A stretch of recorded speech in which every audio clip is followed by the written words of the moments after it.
Hey guys, today I'm going to tell you how to fix static noise from microphone in Windows 11. If you're using Windows 11, you're facing the issue that in your recordings you might get a static noise. So let's see some possible fixes for this. So the very first thing, you just have to click on the sidebar here and in front of audio or speaker section, you might see this type icon. Click on this, then go to more volume settings.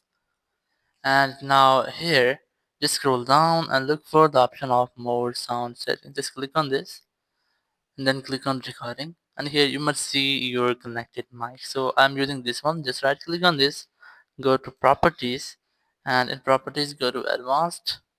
And here you can change its frequency or its format. So if you're able to change it, so you just have to change it from here and then enable this audio enhancements. Then click